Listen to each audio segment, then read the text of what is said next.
మా మీ అల్లుడు వచ్చిండు కదా, ఏం స్పెషల్ ఈరోజు? పన్నీర్ బిర్యానీ. తమ్ముడు చేస్తాడమ్మా, సూపర్ చేస్తాడు.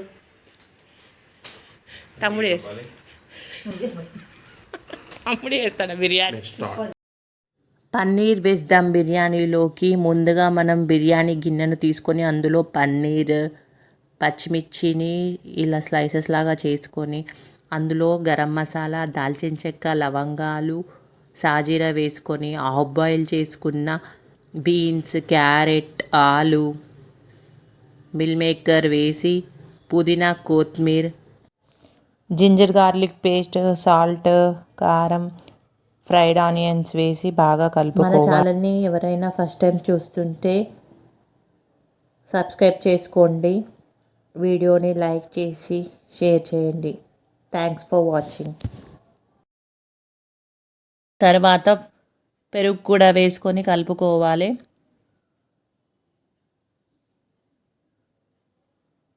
ఫ్రైడ్ ఆనియన్స్ చేశాక మిగిలిన ఆయిల్ని కొద్దిగా వేసుకొని పుదీనా, కొత్తిమీర వేసి ఒక 30 minutes పాటు మ్యారినేషన్ చేసుకోవాలి.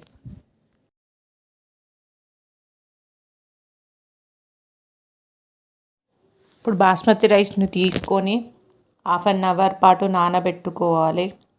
నానబెట్టుకున్న బాస్మతి రైస్ని కుక్ చేసుకుందాం.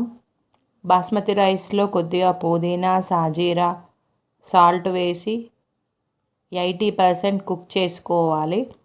ఇలా 80% కుక్ చేసుకున్న రైస్ని ముందుగా మ్యారినేషన్ చేసుకున్న వెజిటేబుల్స్ మీద వేసి లేయర్స్ లాగా వేసి ఒక మూత పెట్టి దమ్ చేసుకోవాలి. 8 minutes పాటు లో ఫ్లేమ్లో, 5 minutes పాటు హై ఫ్లేమ్లో ఉంచి కుక్ చేసుకోవాలి. 5 minutes తర్వాత స్టవ్ ఆఫ్ చేసి 10 minutes పాటు వదిలేసేయాలి. అంతే, paneer veg dum biryani ready.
Paneer veg dum బిర్యానీలోకి కాంబినేషన్గా పెరుగు చట్నీని ఎలా చేసుకోవాలో చూద్దాం.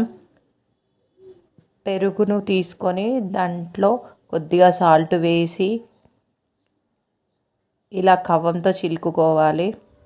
తర్వాత దానిలోకి పచ్చిమిర్చి, టమాటో, కట్ చేసుకున్న ఆనియన్స్, కొత్తిమీర, టమాటో, పచ్చిమిర్చి ముక్కలు వేసి కలుపుకోవాలి. అంతే, పెరుగు చట్నీ రెడీ.